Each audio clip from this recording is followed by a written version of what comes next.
안녕하세요. 30대 후반에 이혼에 성공한 평범한 여성이에요.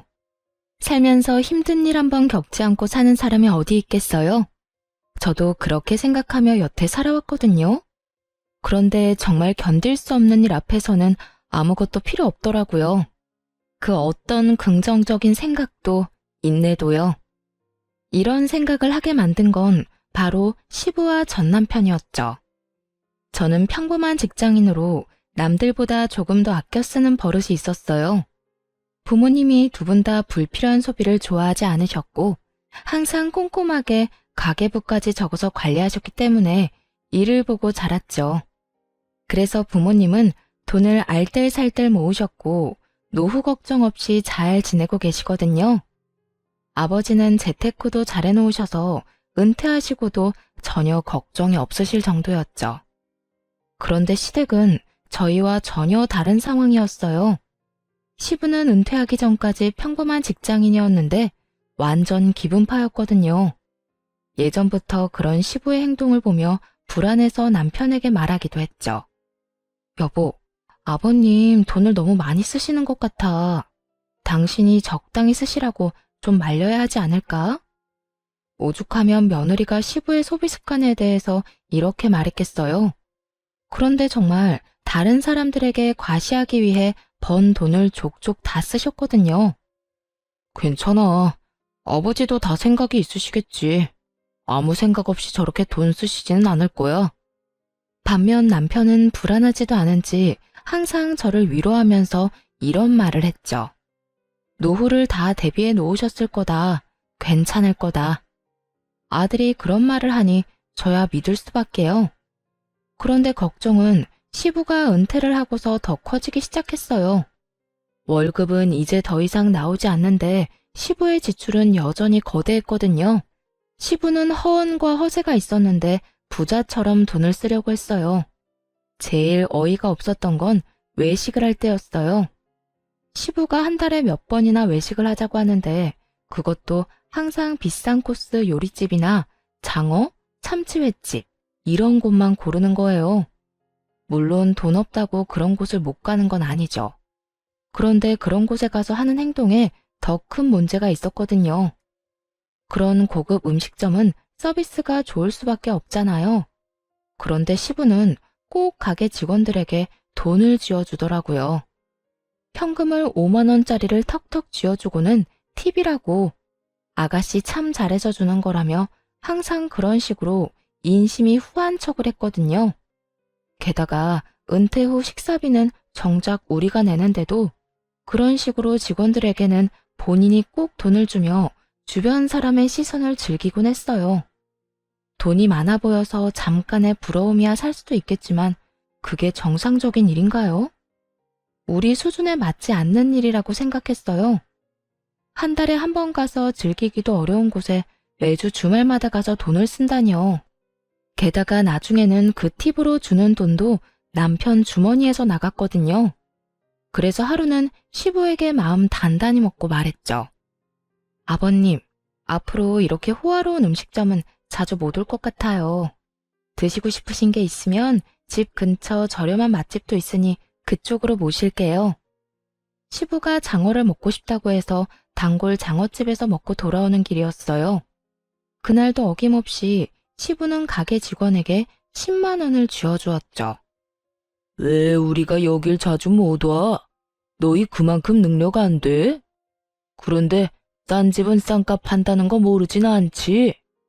너희가 지금껏 여기서 맛있는 장어 먹을 수 있는 건 다 내 덕분이었잖아. 그러면 이제는 나도 너희 덕 볼 때도 됐지. 왜 너희 맘대로 가게를 바꾼다 만다야? 아버님, 저희도 좋은 곳 자주 오고 싶죠.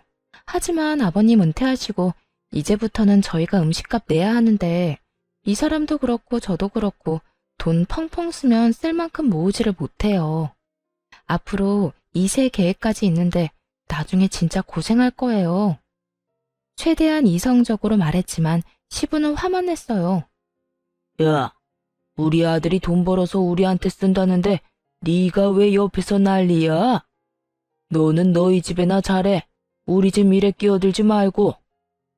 결혼했는데 내 집, 네 집이 어디 있어요. 양가 부모님 모두 평안하셔야 저희도 마음이 편하죠. 그리고 제가 이런 말하는 거 마음에 안 드실 수 있지만 지금 남편이 얼마나 급하면 저한테 돈을 빌려달라고 하겠어요. 그래서 너는 시아버지한테 돈 주는 게 그렇게 아깝디? 그래서 지금 여기 와서 이 난리 피우는 거야? 식사 잘하고 기분 좋게 나왔는데 땅바닥에 처박으려고? 아버님, 아무리 그렇게 말씀하셔도 저희는 더 이상 못 맞춰드려요. 남편 월급이 겨우 300만 원 정도 되는데 그 절반이 아버님 앞으로 나가고 있어요. 애 생각해서 미리 저축하는 건 꿈도 못 꾸고 있고요. 이렇게 여윳돈 없이 있다가 두 분 아프기라도 하면 어떻게 될 것 같으세요? 목돈이라도 필요하게 되면 진짜 난리 나는 거라고요. 한번 보세요. 남편 지출금의 절반이 아버님한테 든다는 거. 결국 월급 명세서와 지출비 내역을 들고 가서 확인까지 시켜드렸죠. 그렇게 하면 시부가 고민하는 척이라도 할 거라고 생각했는데 전혀 아니더군요. 시부는 도리어 더 화를 냈어요. 이딴 거 왜 보여줘? 자식이 부모한테 돈 쓰는 건 당연한 거지. 내가 돈 쓴 만큼 너희도 돈 쓰는 게 그렇게 아깝냐? 이래서 자식 키워봤자 헛수고라니까. 네, 그간 아버님 덕분에 비싸고 좋은 곳 많이 간 것도 사실이죠. 하지만 저희가 가고 싶다고 간 건 아니잖아요. 그리고 분명히 말씀드렸어요. 제발 소비를 좀 줄여달라고요. 이대로라면 아버님이 쓰시는 돈 저희가 고스란히 드려야 하잖아요. 그러니 걱정돼서 이런 말씀 드리는 거예요. 은퇴한 부모님께 자식들이 돈 쓰는 거 당연하다고 생각해요. 그런데 아버님은 딱히 필요 없는 곳에 돈을 낭비하시잖아요. 필요 없는 곳? 넌 내가 남들 접대하고 너희들하고 좋은 음식점에 오는 게 필요 없다고 생각하냐? 네, 근처 맛집만 가더라도 이렇게 비싸지는 않아요, 아버님. 그리고 오늘도 보세요. 모두가 아버님처럼 직원한테 돈 주는 거 아니에요. 우리나라가 팀 문화가 있는 것도 아니고요. 직원들이 우리한테만 눈에 띄게 더 잘해준 게 있나요? 그렇지도 않은데 아버님은 괜히 돈 쥐어주시고 그 사람이 고맙다고 하면 기분 좋아하시잖아요. 지금까지는 이야기하기 조심스러운 부분이라고 생각해서 참았지만 이제는 은퇴하셨으니까 저희 생각에 따라주시면 좋겠어요. 너는 그럼 팁 주는 게 아까워서 지금 나한테 이딴 소리나 하는 거냐? 나더러 질 떨어지는 가게나 가서 급 떨어지는 인간들하고 같이 식사하라고? 아버님, 같이 즐겁게 식사하는데 질이랑 급을 왜 나누시나요? 중요한 일이 있으시면 좋은 곳에 가실 수도 있죠. 그런데 아버님은 별일이 아니더라도 꼭 그런 곳에서 식사하고 돈을 내시잖아요. 보세요. 여기 남편 카드 명세서. 아버님이 쓰신 돈 내어놓느라 다른 곳에는 돈을 못 써요. 시부와의 대화는 다람쥐 쳇바퀴 돌듯 같은 자리에서 뱅뱅 돌기만 했습니다. 시부가 일할 때도 못마땅해서 남편에게 몇 번이나 얘기를 했었는데 은퇴 후에도 이렇게 돈을 쓰는 걸 보니 미치겠더라고요. 저 상태로 시부가 늙으면 그 돈을 부담해야 하는 건 다 우리잖아요. 게다가 자식이 많은 것도 아니고 아들 달랑 하나뿐인데 그 아들에게 모든 노후를 짊어지도록 만드는 시부가 전혀 이해가 안 됐어요. 그렇지만 아무리 말해도 기등으로도 듣지 않고 의견을 굽히지도 않더군요. 그래서 시부에게 최후의 방법을 쓰기로 마음먹었어요. 아버님, 이것까지는 말씀 안 드리려고 했는데 이 사람 지금 빚까지 지면서 아버님 돈 갚고 있어요. 무려 제 친정 아버지께요. 친정이라는 단어는 정말 말하고 싶지 않았어요. 생색 같은 거 내고 싶은 마음도 없었고 부담을 주고 싶은 것도 아니었어요. 그저 시부를 멈추게 하기 위해 약점을 건드려야겠다는 생각뿐이었죠. 그건 역시 저의 친정, 시부가 가장 싫어하는 단어였어요. 시부와 친정아버지는 같은 지역 출신으로 서로의 지인을 많이 알고 있었거든요. 결혼 전에도 건너 알 정도로 지인이었는데 결혼하면서 사돈이 된 거예요. 친정아버지는 동네에서도 소문난 알부자였고 시부도 그걸 알고 있었어요.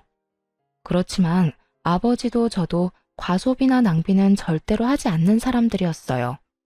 그래도 돈을 써야 할 때는 아끼지 않고 쓰는 편이었죠. 시부는 그런 친정아버지에게 기묘한 열등감을 가지고 있는 게 틀림없었어요. 특히 이런 식으로 친정 도움을 받는 걸 정말 못 견뎌 했거든요. 결혼 후에 몇 번 친정 이야기를 했다가 시부가 정말 놀랄 만한 일을 해서 그 뒤로 친정 이야기를 시댁에서 일절 꺼내지 않았어요. 도대체 어떤 짓을 했냐고요? 친정아버지가 외제차를 사셨다고 하면 시부는 더 좋은 외제차를 샀고요. 친정아버지가 시부도 아는 지인에게 좋은 식사를 대접했다고 하면 시부는 무조건 그보다 더 비싼 곳에서 그 사람에게 식사를 대접하더라고요. 아무래도 계속해서 이러다가는 집안 뿌리 뽑겠다는 걱정이 들어서 그 뒤로는 절대 시부에게 친정아버지 얘기를 꺼내지 않았죠. 남편도 그런 상황을 알고 있었으니 걱정스럽게 말하더군요. 여보, 친정 얘기는 하지 않기로 했잖아. 다급하게 저를 말리는 남편에게 시부가 화를 버럭 냈어요. 야, 너는 차라리 대출을 받았어야지. 처갓집에서 돈을 왜 빌려다 써? 부끄럽지도 않아? 쪽팔리지도 않아? 너 능력 없는 놈이라고 여기저기 소문낼 일이 있어? 아버지, 대출이자가 요새 얼마나 높은지 아세요? 그래요. 처갓집에서 돈 빌렸습니다. 5천만 원 차용증까지 써서 빌렸어요. 무이자로 편할 때 갚으라는데 그 좋은 조건 놔두고 왜 대출을 써요? 제가 돈 빌린 것도 다 아버지 때문인데. 그래서 지금 돈 적게 쓰시라고 말씀드리고 있는 거잖아요. 친정에서 돈을 빌리자고 말한 건 저였어요. 시부가 감당할 수 없을 정도로 돈을 계속 쓴다면 그 돈이 어디에서 나왔는지 알려줘서 혼쭐을 좀 내줄 생각이었죠. 하지만 남편과 제가 뭔 말을 해도 시부는 눈썹 하나 까딱 안 했어요. 그러니까 제발 돈 좀 아껴 쓰세요. 그리고 전에 드렸던 카드도 이제 못 쓰실 거예요. 유효기간 만료됐는데 재발급 안 할 생각이거든요. 그럼 내 용돈은 너희가 당연히 줘야지. 대신 매달 50만 원씩 드릴게요. 그런데 카드는 다시 못 드려요. 만약 쓰고 싶으시면 남편이 빌린 돈부터 저희 아버지랑 해결하고 나서 말씀하세요. 그 돈 온전히 아버님 때문에 빌린 거잖아요. 갚으라고 하진 않을 테니까 제발 앞으로 더 쓰지만 마세요. 그렇게 이야기하자 결국 시부가 꼬리를 내리더군요. 내가 왜 사돈이랑 돈 이야기를 해? 그것도 내 허락 없이 빌린 돈으로. 그건 너희가 알아서 해야지. 정말 더럽고 치사해서 이제 너희한테 돈 달라고 안 한다. 그러니까 앞으로 이런 선 넘는 말 나한테 하지 마라. 어디 며느리가 눈에 힘 빡 주고 시아버지를 쳐다보면서 지적질이야? 할 말이 크게 없었는지 시부가 마지막으로 투덜거리고는 집으로 돌아갔어요. 그 모습을 보면서 진짜 가슴을 쓸어내렸잖아요. 이렇게까지 했으니 좋아질 거라는 생각을 하면서요. 그런데 세상 일이 그리 만만한 게 아니더군요. 몇 달간 연락이 없어서 시부가 드디어 정신 차렸다고 생각했거든요. 시부에게 놓은 따끔한 주사가 약발을 제대로 발휘하나 보다 했는데 그게 절대 아니었다는 걸 깨닫게 됐어요. 카드를 끊고 매달 용돈을 정해줬으니 안심한 제가 정말로 순진한 사람이었더라고요. 시부는 그 이후로도 수많은 지인들에게 돈을 펑펑 쓰고 돌아다녔어요. 예전보다 더 많이, 더 성대하게 말이죠. 그 소식을 어떻게 들었는 줄 아세요? 바로 친정아버지의 입을 통해 알게 됐답니다. 야, 너희 시아버지 지금 난리도 아니던데 괜찮은 거 맞아?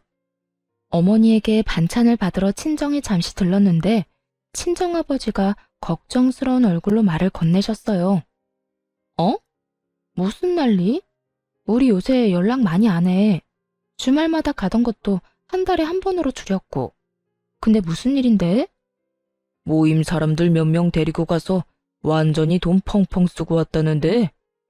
저번에 식사 같이 하고 온 정 사장이 그러더라고.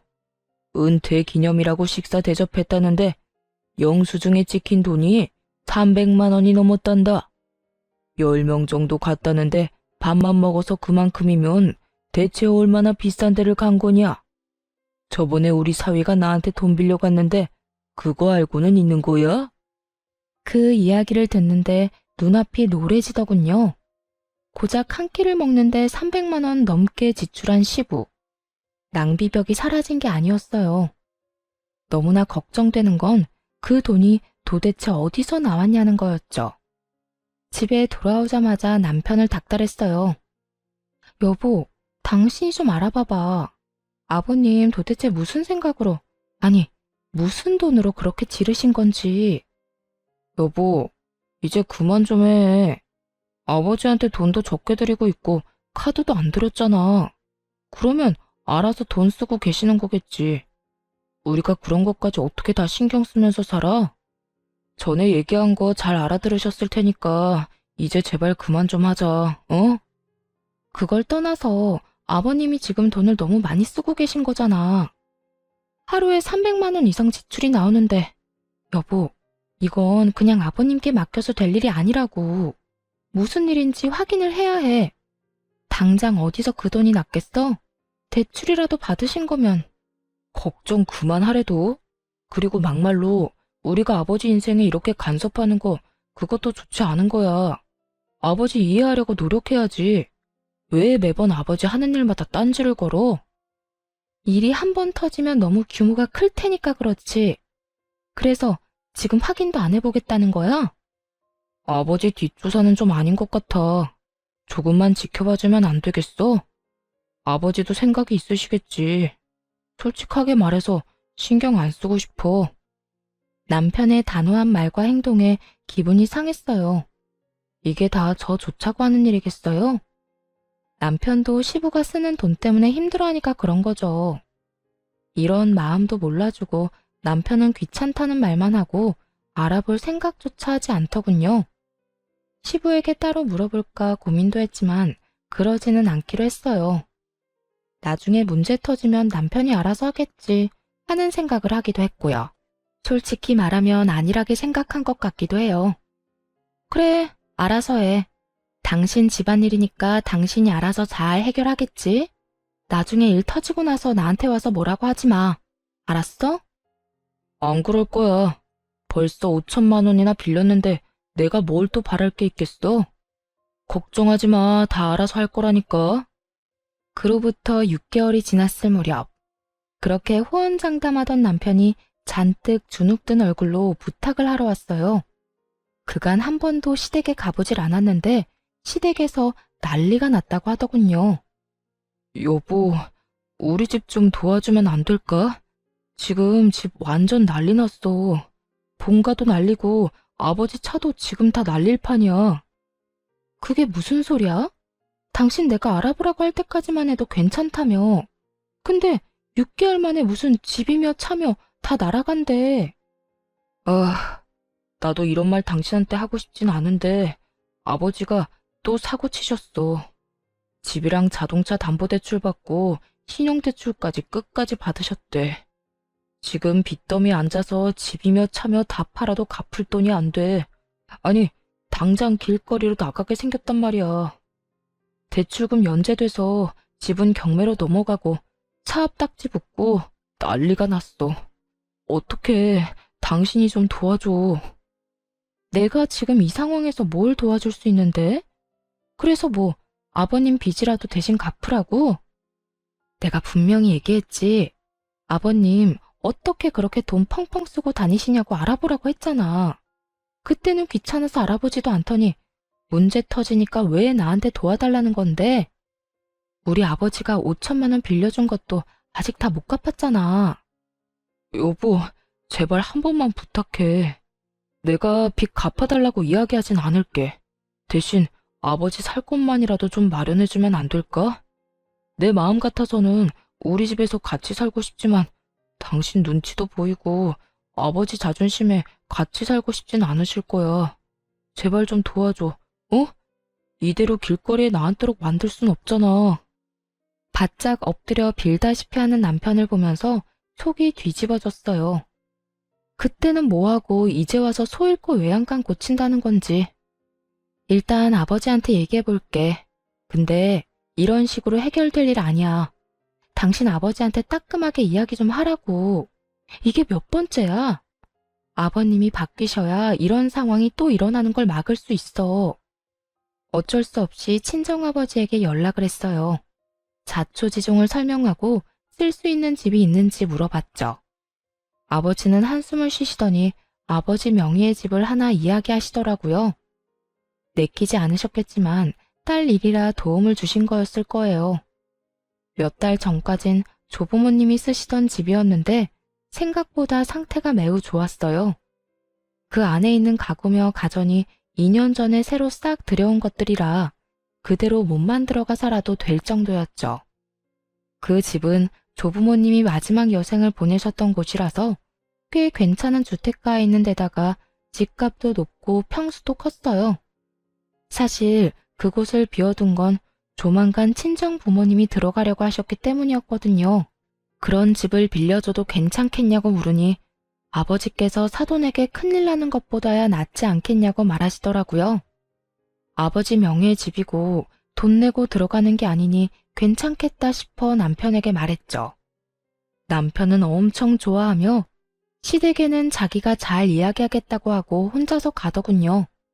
시부모님과 사이가 별로 좋지 않아서 굳이 저는 안 따라갔거든요. 남편이 돌아와서는 시부모님이 무척 좋아하셨다고 전했어요. 앞으로는 돈 낭비하지 말라고 전해드려. 알았어? 만약 또 터지면 그때는 절대 책임 못 져. 그렇게 으름장을 놨는데 남편이 알겠다며 자기만 믿으라고 하더군요. 그런데 얼마 못 가 또 안 좋은 소식을 친정아버지를 통해 들어야 했어요. 시부가 그 집으로 사람들을 엄청 초대한다는 거예요. 돈이 없으니 이제 집으로 사람을 초대하나 보다 싶었는데 어느 날 친정아버지가 화가 나서 저를 찾아왔더라고요. 바깥 사돈이 해도 진짜 너무 하는구나. 어떻게 이런 짓을 할 수가 있어? 아빠, 왜 그래요? 무슨 일 있었어요? 말도 마라. 내 지인들이 초대됐는데 그 집이 너희 할아버지 집인 거 아는 사람들이었거든. 지인들이 사돈이 많이 도와줘서 다행입니다. 라고 말 한 번 했는데 바깥 사돈이 이 집을 자기 아들이 샀다고 했다는 거야. 아닌 것 같다고 진실을 말해줘도 이렇게 좋은 집 산 게 부러워서 우리가 거짓말하고 다니는 것 같다고 했다지 뭐냐. 이게 도대체 무슨 일이야? 세상에, 시아버지가 그렇게 말씀하셨다고요? 그 집이 우리 거라는 게 거짓말이라고? 도움을 줬다고 고맙다는 인사를 받을 생각은 하지도 않았어. 너희 시아버지 쪼잔하고 괜한 열등감 가지고 있는 거 내가 잘 아니까. 그래도 힘든 사람 돕자고 한 일인데 이런 식으로 사람을 거짓말쟁이로 만들다니 어떻게 인간이 그럴 수가 있어? 그 이야기를 듣는데 너무 어이가 없더라고요. 남편이 무슨 돈이 있어서 그렇게 큰 주택을 마련했겠어요. 누가 봐도 빌렸을 게 뻔한데 아들이 산 집이 되다니. 게다가 문제는 시부의 허언증에 저희 부모님이 거짓말쟁이가 되어버렸다는 거죠. 그래서 그날 저녁 남편에게 따졌어요. 이야기해봐. 이게 어떻게 된 일이야? 우리가 빌려준 그 집이 어떻게 당신이 사준 집이 된 건데? 여보, 그냥 그런 걸로 하면 안 돼? 지금 부모님이 거기서 살고 계시잖아. 빌려서 살고 있다고 하면 아버지도 좀 창피하시니까 그런 말을 한 거겠지. 그럼 너는 이게 괜찮아? 당신 가족이 친 사고 때문에 우리 아버지는 돈도 빌려주고 집도 빌려줬어. 그런데 지금 주변 지인분들한테 거짓말쟁이로 찍혔다고. 누가 그게 괜찮다고 했어? 거기 살고 계신 우리 부모님은 그냥 놔두자고 하는 말이잖아. 그럼 우리 부모님은 뭐가 되는데? 부끄러운 건 아버님 몫이지 우리 부모님 몫이 아니야. 아, 진짜 실망이야. 당신이 어떻게 우리 집에 이런 식으로 해? 은혜를 원수로 갚는 것도 정도가 있지. 이건 뭐 원수가 아니라 아주 쑥대밭을 만들었잖아. 당신이 조금만 참아주면 안 돼? 아버지가 그 성격에 얼마나 눈치 보이고 답답하셨으면 그러셨겠어. 그러게, 돈을 누가 그렇게 펑펑 쓰래? 그 뒷수습은 우리 집이 다 했는데 결국 돌아오는 건 뒤통수다 이거지? 됐어. 나 이제 안 도와줄 거야. 우리 이혼해. 헤어지고 당신한테 빌려준 거 다 받아낼 거야. 그렇게 하면 우리 아버지 거짓말쟁이라는 소문도 다 사라지겠지. 여보, 갑자기 이혼이라니 무슨 소리야. 절대 안 돼. 너무 감정적으로 굴지 마. 그런 소리해서 미안해. 내가 한 사람 한 사람 다 찾아가서 오해가 있었다고 설명할 테니까. 아니, 그럴 필요 없어. 생각해보니까 이렇게 하는 게 맞아. 언제까지고 친정이 당신 집안 뒤치다꺼리 해줄 수는 없잖아. 이제 그만하자. 여기까지 해. 그렇게 이혼하자고 했지만 역시나 남편은 받아들이지 않았어요. 이혼하게 되면 빌린 돈도 다 갚아야 했고 집도 다시 되돌려줘야 했으니까요. 하지만 이미 정이 확 떨어져 버린 걸 어쩌겠어요. 마음이 초조했는지 남편이 사정하고 비는데도 바로 소송 시작했어요. 당신이 아버님 사고 친 거 수습하면 합의 이혼 정도는 할게. 그런데 수습도 안 하면 합의는 절대 없을 거야. 그리고 이혼하고 나면 내가 그 집에서 살 테니까 당신 부모님한테 다른 집 구하시라고 전해줘. 여보, 진짜 이럴 거야? 왜 이렇게 사람이 냉정해? 날 이렇게 만든 건 당신 집안 사람들이야. 내 탓을 하지 말고 당신 아버지를 탓해. 난 뒤통수 치는 사람들하고 가족 못해. 결국 이혼 소송이 진행됐습니다. 그동안에도 시부모는 연락 한 번 없었어요. 하긴 생각해보면 저와는 사적으로 연락한 적이 별로 없으니 그러려니 했죠. 곧 남이 될 며느리한테 뭐라 할 말이 있겠어요? 그런데 이혼 판결이 났는데도 시부모가 그 집에서 나갈 생각을 하지 않더군요. 전 남편은 연락을 받지도 않았고요. 설마 이대로 모르쇠하고 눌러앉으려는 건가 의심하는 차에 친정아버지가 모임에 가셨다가 노발대발하며 오셨어요. 그 인간들 골 때리는 짓 계속하네.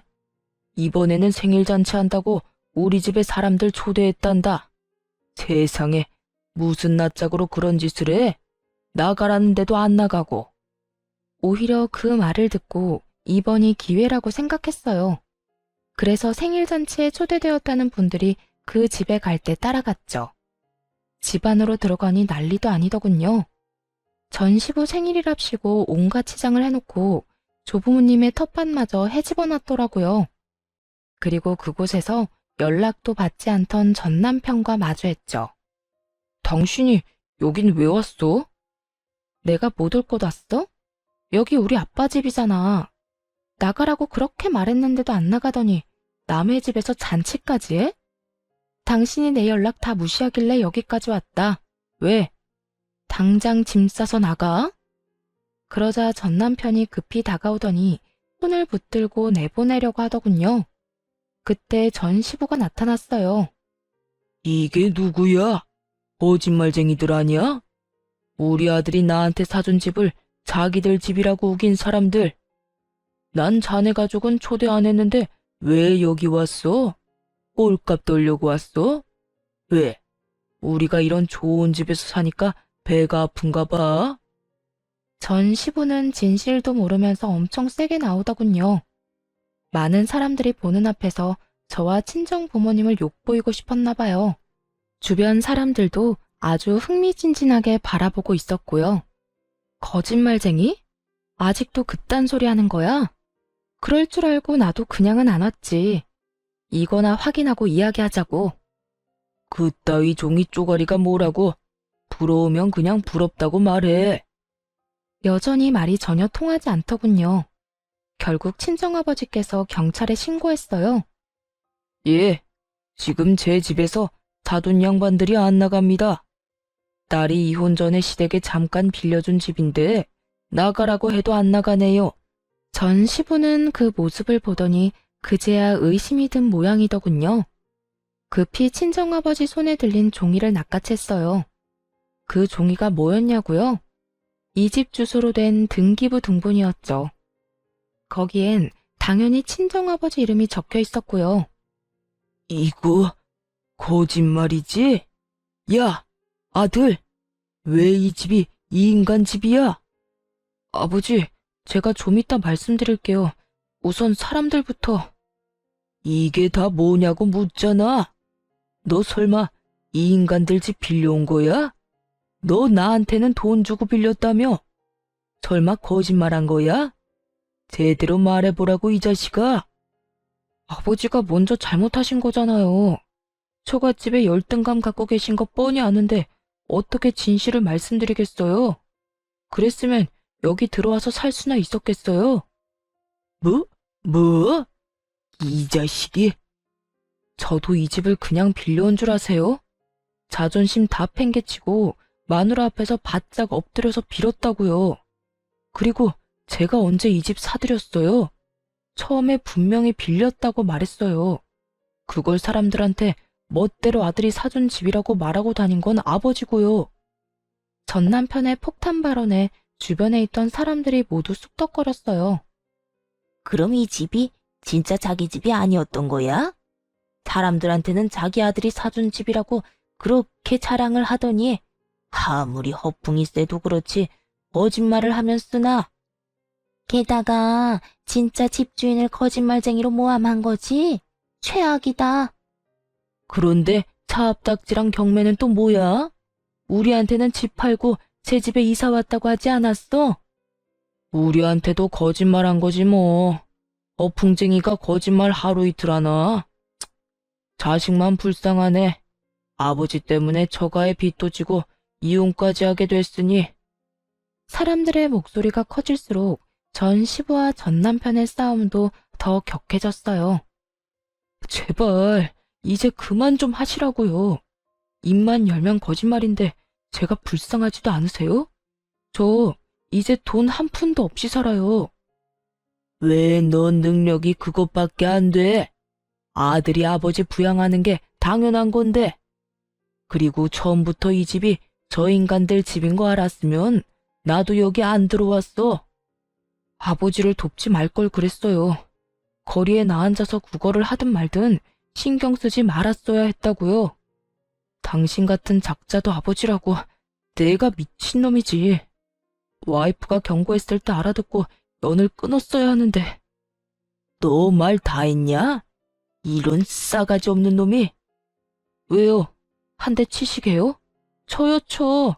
한 대 맞고 영 끊읍시다. 나도 이제 아버지 대접 안 할 테니까 아버지도 나한테 자식 노릇 바라지 마세요. 두 사람이 옥신각신하는 모습에 지인들 모두 두 사람을 욕하며 떠나갔어요. 어느새 텅 빈 마당에는 친정 식구와 전 남편 식구만 남았죠. 전 시부가 한숨을 푹 내쉬며 한탄하더군요. 내가 이제 사람들 얼굴을 어떻게 봐? 너랑 네 와이프가 다 망쳤다. 너는 며느리란 애가 꼭 이렇게까지 해야 했어? 우리가 남도 아니고 가족인데. 그 이야기를 듣는데 어이가 없더군요. 가만 보니 전 남편이 이혼 이야기도 안 꺼낸 것 같았어요. 죄송한데 저희 이제 남이에요. 저 남편이랑 이혼했거든요. 그래서 이 집 제가 들어와서 살려고 나가시라고 한 거고요. 전 남편이 연락을 하도 안 받아서 직접 왔으니 그렇게 하시고 돌려주세요. 이미 이혼했다는 말을 듣자마자 시부가 깜짝 놀라더군요. 솔직히 전 시부가 아무렇지 않게 여길 줄 알았거든요. 처음에 지출 좀 줄이시라고 바른말 좀 했다고 싸우고 나서 그 뒤로는 명절에도 한번 가보지 않았으니까요. 시댁에서도 굳이 저를 찾지 않았고요. 그런데 전 시부는 많이 놀란 것 같았어요. 뭐? 야 이놈아, 너는 왜 이 중요한 이야기를 안 했어? 너 얼마 전부터 여기 들어와서 살던 게 별것 때문이 아니라 이혼해서 그런 거였어? 그럼 빌린 돈은, 이 집은, 내가 쓴 돈들은 어떻게 갚을 거야? 역시나 걱정하는 이유가 돈 때문이었더라고요. 얼마나 많이 썼는지 본인이 잘 알 테니까요. 그런 어이없는 전 시부의 말에 전 남편이 더 열받았는지 소리치더군요. 이게 다 아버지 때문이잖아요. 아버지가 사고치는 바람에 와이프가 열받아서 이혼하자고 한 건데 저 진짜 돈 한 푼도 없거든요. 그러자 전 시부가 무너지듯 저한테 다가와 말했어요. 아가, 제발 우리 좀 살려다오. 이 집에서 나가면 우리 갈 곳이 없어. 제발 부탁이다. 조금만이라도 더 살게 해주면 안 되겠니? 벌써 몇 달 동안 기다렸거든요. 이미 이혼 소송하면서 그 집에서 나오시라고 말했는데 전 남편이 안 전했나 보네요. 근데 그게 제 잘못은 아니잖아요. 제가 아버지 집 놔두고 다른 데서 살 필요도 없죠. 지금 돈도 없는데. 그래도 우리가 봐온 정이 있는데 이렇게 한 번만 더 부탁할게. 응? 이대로 길거리에서 구걸이라도 하라는 말이냐? 어떻게 돈이 좀 모일 때까지만이라도 봐주면 안 되겠어? 처음으로 전 시부가 애원했지만 단호하게 퇴거 명령 소송을 해서 내보냈어요. 그리고 그 집에는 제가 들어가게 됐죠. 전 남편은 신혼집을 팔아치워서 저에게 재산 분할과 위자료를 주었고 친정아버지에게 빌린 돈을 모두 갚았어요. 그리고 조금 남은 돈으로 그 사이에 생긴 전 시부 빚을 또 갚았다고 하더군요. 친정아버지 집에서 쫓겨나서는 돈이 없어서 월세를 구하며 살고 있다고 했고요. 정말 웃긴 건 이 난리통을 겪고도 전 시부의 허세병은 고쳐지지 않은 건지 무조건 좋은 곳으로 집을 구해야 한다며 전 남편을 괴롭혔다는 거예요. 그래서 결국에는 전 남편이 한밤중에 몰래 부모님 놔두고 도망갔다고 하더군요. 그 이야기 듣고 얼마나 웃었는지 몰라요. 친정아버지 말로는 전 시부가 모임 사람들에게 돈을 빌리고 있대요. 그동안 비싼 음식 많이 받아먹은 이들이 돈을 좀 빌려줬다는데 그거 가져가고는 갚는 날을 차일피일 미루기만 한다고 하더라고요. 게다가 월세도 제대로 못 내서 매번 쫓겨난다고 하니 여전히 반성은 안 하나 봐요. 그런데 이혼하고 몇 달이나 지나서 전 시부모가 연락을 해왔어요. 중요하게 할 말이 있다며 만나자길래 혹시 몰라 친정아버지도 함께 모시고 갔죠. 무슨 이야기를 하는지 들어보니 가관도 아니더군요. 네 결혼 반지 우리들이 준 돈으로 맞췄으니 그거는 돌려줘야 하지 않니? 한 1,000만 원은 들여서 해준 건데 이혼한 마당에 당연히 돌려줘야지. 우리가 여태 그걸 잊고 있다가 이제 와서 생각나서 연락한 거야. 웃음이 나더군요. 그게 언제적 일인지 침착하게 두 사람에게 말해주었죠. 그 귀금속들 지금 저한테 없어요. 두 분 아드님이 아버님 빚 갚는 데 쓸 거라고 다 되팔았으니까요. 그러자 전 시부의 얼굴이 확 일그러지더군요. 조금이라도 돈을 마련할 수 있을 거라는 즐거운 마음으로 찾아온 것 같은데 이미 팔아버렸다고 하니 당황한 듯 했어요. 거짓말이지? 그걸 왜 팔아? 결혼 반지인데.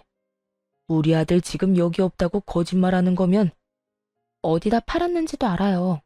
그 사람이랑 제가 직접 가서 같이 팔았거든요. 확인하고 싶으시면 말씀드리는 금은방 가서 확인해 보세요. 판매금은 모조리 남편 계좌로 들어갔으니 그것도 확인하시고요. 애꿎은 데서 찾지 마시고 아들한테 달라고 하시지. 그런데 그 사람 어디 갔나 보네요? 그래도 부모라고 책임은 질 줄 알았더니 제 말에 전 시부가 버럭 화를 내더군요. 자식이 왜 말도 없이 떠났는지는 생각해 보지도 않고 그저 신세 한탄만 하는 거 보니 여전한 것 같더라고요. 그 인간 같지도 않은 놈이 우리 버리고 갔어. 이렇게 될 줄 알고 그것도 다 팔고 간 게 틀림없어. 아니, 어떻게 자식 새끼가 부모를 책임도 안 지고 도망이 나가? 이게 말이 되냐? 자식 욕할 거 하나도 없어. 이건 다 자네 잘못이지 않은가? 얼마나 자식 속을 썩였으면 여태까지 참던 자식이 이제 와 도망을 가? 자식이 왜 도망갔는지 몰라서 지금 이래? 어세도 병은 병이야. 이러니 자식이 못 견디고 치를 떨며 떨어져 나간 거지. 정신 좀 차려. 언제까지 이렇게 살 거야? 친정아버지의 따끔한 말에 전 시부는 아무 말도 못하더군요. 이미 아들은 부모를 버리고 떠났고 아무것도 없이 남겨뒀잖아요. 자기 무덤 자기가 팠으니 할 말 없을 수밖에요. 결국 전 시부는 친정아버지와 대화 후 본전도 못 찾고 쫓겨나 버렸죠. 그 뒤로 두 사람이 어떻게 사는지 듣지도 못했어요. 전 남편은 전 남편대로 아무것도 없이 어디서 새로운 시작을 하는지 듣지도 못했고요. 그렇게 저와의 인연은 확실하게 끊어졌어요. 사실 허세가 나쁘다고만 생각하진 않아요. 그렇지만 너무 과도하거나 분수에 맞지 않은 소비는 본인의 목줄만 죄일 뿐이에요. 가끔씩 낭비를 하고 싶을 때마다 전 시부를 떠올리며 아껴 써야겠다는 생각을 해요. 그러면 절대 그렇게 되지 말아야지 다시 한번 스스로를 점검하게 된답니다. 긴 글 읽어주셔서 감사합니다. 모두들 행복한 하루 되세요.